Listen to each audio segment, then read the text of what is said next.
Welcome back to 48 Hours to Attack the Track. We're here at Humberview Volkswagen, and we're going to get underway. We just got a parts delivery, what was it, this morning? This morning. It looks like you got some good stuff, man. You got a CSF rad.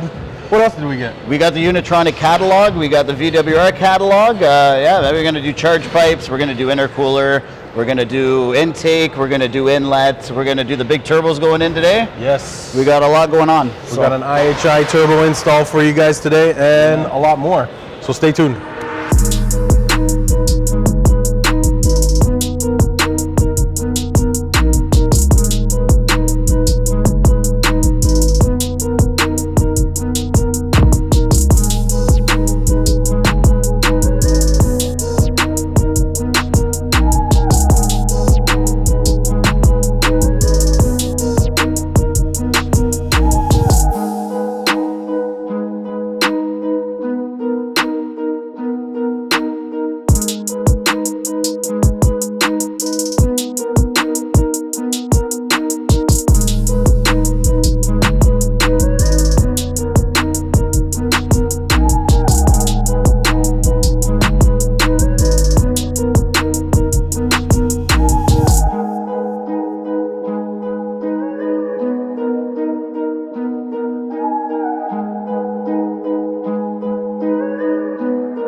Guys, so we're making some headway. We've got the downpipe off. That was a little labor intensive, and we got the turbo off as well. And as you can see, the difference between the new and old turbo is quite substantial. Now we've added a little bit of modifications to the IS38, which is the new turbo we're putting in, which is the turbo off of a Golf R, right? Yep. Exactly. So the turbo off of a Golf R. Better impeller, it's a little bit bigger, cool, like cold side housing. Gotcha. A little bit of a bigger wastegate. Handles more boost, more reliable, you know. So we wrapped it with a Forge Motorsports heat shield. Yep. And we also added the GFB, which one, the DV Plus, right? The DV Plus. So these cars actually come with IHI turbos from the factory, right? Yeah, so what it comes with is an IS20 turbo. It's the same one featured in a GTI. The A3 is essentially an all-wheel drive GTI. Mm-hmm. It's a good turbo for what it is. I mean, people push power on it up to the 350 range, but we want to push around the 400 range. In order to do that, you do have to go IS38. So just to give you guys a little recap of the IHI turbos, the IS12, the IS20, and the differences between the upgraded IS38. We're going to throw it back over to Ben because Ben knows best. Ben knows best. Ben knows best.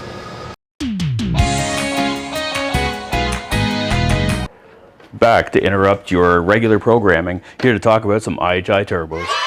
So we've got a couple different flavors here. Basically, all our stock or originally OEM turbos on Volkswagen products, but they can be used for upgrades. Basically on this car, it just had a lot of shaft play. We wanted to upgrade the turbo. But essentially what we have here for this specific car would be an IHI IS12, which is a stock replacement turbo. IHI IS20. This turbo would be seen on things like the Volkswagen GTI, which is a direct bolt-on for the A3. And then you have the IHI IS38, which is a stock turbo for the S3 and the Golf R, but is a bolt-on turbo for the 1.8 and the 2 liters as well. People like to mix and match turbos, so we put an IS38, so Golf R turbo, on your 1.8T to really boost up the power. On this specific car, the IS12 is good for about mid 200 horsepower, up to about 300 torque. The IS20 gets you low 300 horsepower and about mid 300 torque. And then the IS38 gets you high 300 horsepower and about the same torque. The IS38 having the biggest compressor housing, biggest impeller and exducer wheel. The IS20 being in the middle, IS12 being the smallest. They all have electronic wastegates. They all have turbo mufflers here. A lot of people tend to delete these just to give the car a little bit more flow and also a little bit more turbo sound. But the nice thing about having an OEM turbo, it bolts up like OEM. It bolts all of the accessories over as well, so no modifications really needed. The biggest thing when going with the bigger turbos is you typically just want to do a downpipe, because with the increased flow, you want the downpipe to be able to handle that.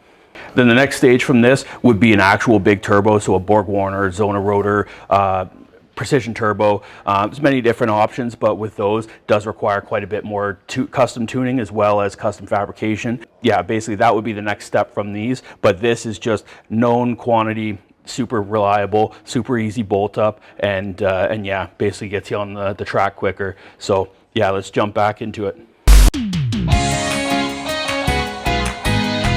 So yeah, that pretty much sums up your options in turbos.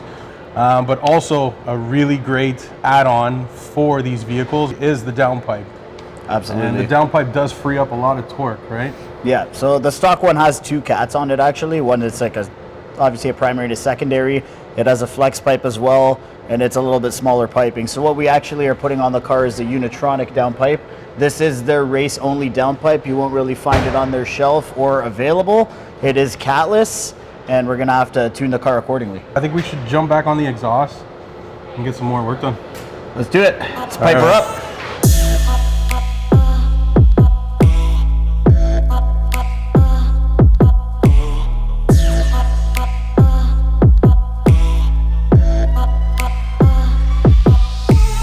Okay, so we decided to go with the Emotion rear sway bar. So what these have is, as you can see, there's a pretty intense dust boot here. It doesn't allow dirt and debris to get into the bearing itself, which would actually cause the clunk. Basically, the end links are both adjustable, as well as the sway bar. You can adjust the tension. They give you the 3 holes here. It's pretty typical on your aftermarket sway bars, but we decided to go with the kit because I like to match brands. Obviously, these are the best links that I would say is a must-have for this platform.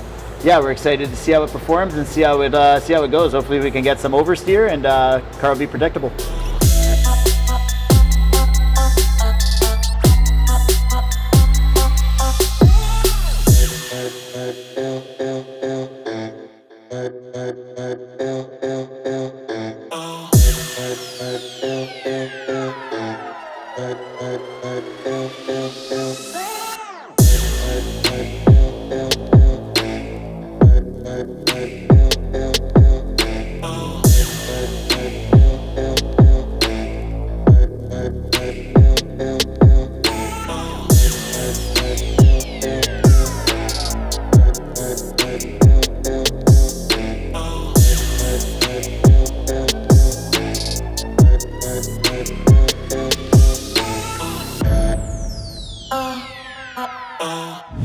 Ten out of 10 would not recommend building an Audi. All right.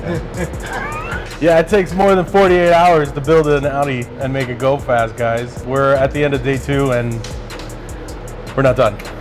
We're not done. I guess in a couple of weeks we'll take it to the track.